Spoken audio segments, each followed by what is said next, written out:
Right, we've got Karen Kane. She is the editor, the chief editor of Fae magazine, and one of the first magazines I worked with in the fantasy industry. I'm very excited to be introducing Karen to the group. Okay, just waiting for Karen to join us. If you guys have got any questions, I'm just going to say hello France. Hello, Karen. Hello. Hey, Ian. Look at you. You look gorgeous. Yeah, well, I just threw this on actually. Me too. I just thought, you know, we're at home. May as well just, you know.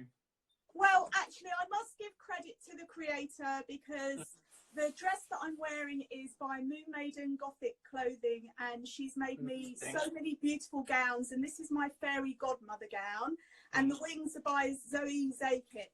Nice. And I thought I would just, why not? You know, why not? You're in your elfin guise, so yeah. I'll be in my fairy guise. Do you know, I didn't plug any of what I'm wearing actually. What I'm wearing today is from Techno Dolly, and she's amazing. She made this for me. Oh, she is. About 4 years ago now, and it's got this amazing collar which is inspired by the Goblin King, and then obviously have the hair, and then I've got ears by Madhouse FX Studio. That's the best thing ever. But Karen, how are you today? Oh, I'm doing really good. I was going to be in my little fairy garden, but everybody has decided to do their lawns today, so it's really noisy outside. It's beautiful, but I have to be in my little fairy studio instead, which is really good anyway. Yes, I was thinking the same because I have this really nice ivy wall outside, and I thought it would be nice to do this out there, but there's kids playing football. At least they're all home though. At least they're exactly. Yes, yes. Oh, Daniela says hello. Hello, Daniela. Hello. Hey. She's called us fairy godmother and elven brother. Very true. Oh, lovely. So, Karen, I've got a few questions for you today. Okay. I thought people would really enjoy learning about sort of what's your connection with fairies, and when did you decide or realise that you believed in fairies? Yeah, that's a really good question, and I don't really call it a belief. It's more like a knowing, and I hope that doesn't sound arrogant, but it's like, a belief implies an element of doubt, and a knowing is I just know they exist, and I've known this since I was a little girl. And my first recollection was when I was in my grandmother's garden, and she loved flowers, roses in particular, and I used to stand near her while she was pruning the roses, and the rose petals would fall down. I would gather them up and I would stir them up and make perfume for the flower fairies. Wow. And I'd leave it out overnight for them, and every time I checked it would always be gone, so I just knew that they were taking it. And I also used to perceive them as like little tiny points of light, which has stayed with me for my whole life, and that's the way they present themselves, or they pierce through into this human realm. Wow, that's such a beautiful story, and that's really inspiring as well. It's inspiring on so many levels because it allows people who share these knowings and this relationship with nature or fairies. And I think that being able to connect with someone like yourself who's created this world, this universe for people to be themselves within, I think that's really inspiring. And I just want to say thank you for that. Oh, it's my pleasure, and it's not something that I planned. It's just unfolded, because when I did my first fairy ball back in 2006, I didn't know if one person, well, I knew one person would go, that would be me, but I didn't know, and people might think, well, what is this crazy thing? But all these fairy lovers came out of the woodwork, and from all over the world, actually, to this tiny little venue in Penzance called the Acorn, which is such a wonderful name. And that's where it all started. Ah, yeah. Well, from little acorns, mighty oaks grow, and a mighty oak of our wonderful fairy community has grown. And it's such an honour to be, you know, a facilitator of this, and to be the person who's bringing people together in the UK. And it's such an honour. I'm so grateful for it. You're the real fairy queen. You're Titania. Well, I would never call myself that, but I'll take it if you want to say it. Oh, that's lovely. So I have another question for you, which was, how did Fae magazine take off? Well, this unfolded from, it was around the same time. I think the very first issue was in 2007. Yeah. And my former life, my past life within this life, was as a BBC journalist. Would you believe it? Fairy reading the news in disguise as a human.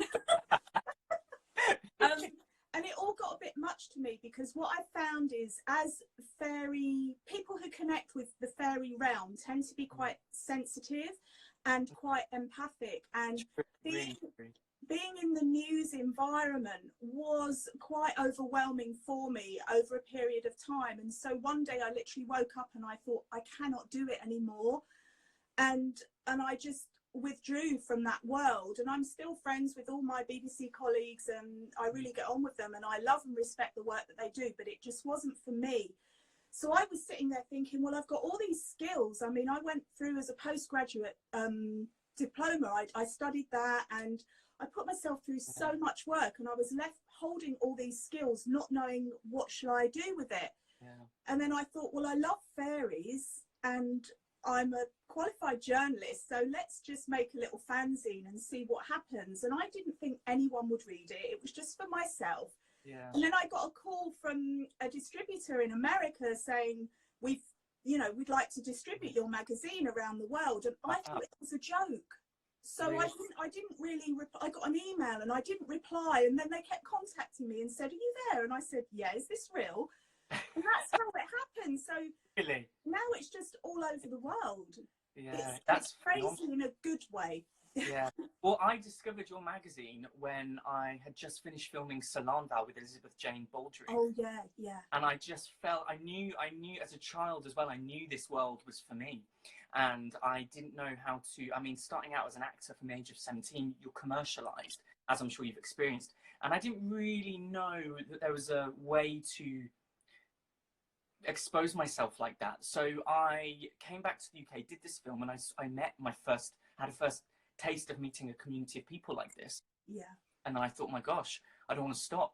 This has to, I have to do it again. I thought, well, there needs to be a magazine or someone or somewhere that distributes this kind of content. And so I decided that I would just do a photo shoot, and I connected with a photographer. And then I thought, well, we need to do these, we need to publish these somewhere. And then I still hadn't discovered you yet. And then with these photos, and then you connected me with Carrie Angel. And then that was it. And it's been an obsession ever since. Yeah. And I must say, Ian, like, you are doing everyone proud in the way that you fully, and it's a bit fangirly, but it's an honest opinion, that you have immersed yourself into this community wholeheartedly, and you don't do things by halves. And I love that about you.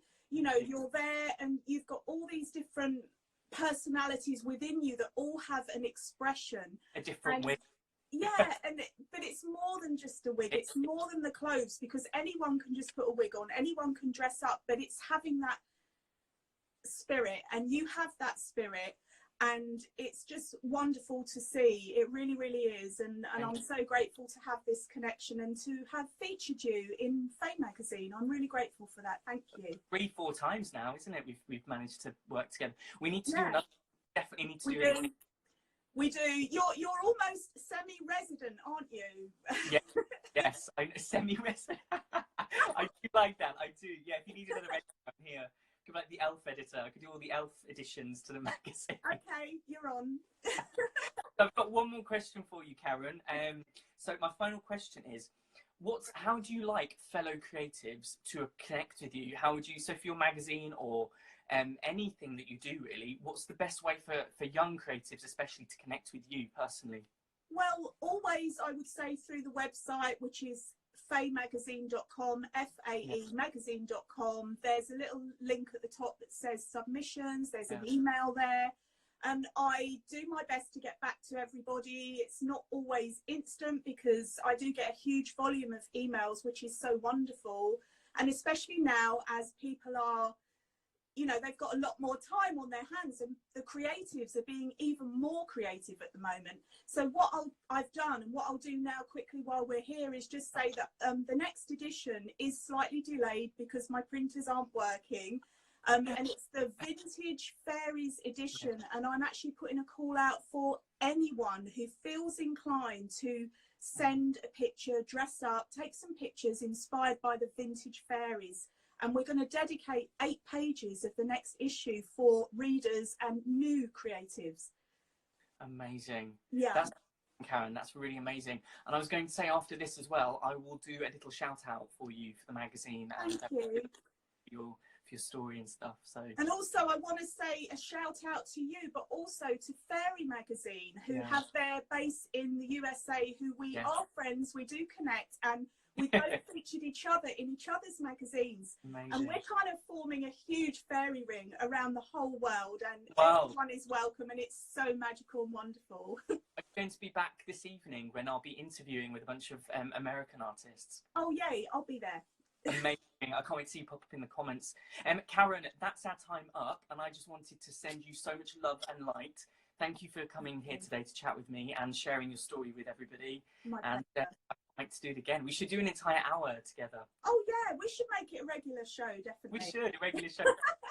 With Ian and Karen. Oh, here's some wishes for everyone. See you later, guys and girls. See you, Karen. Bye. Bye. That's the love.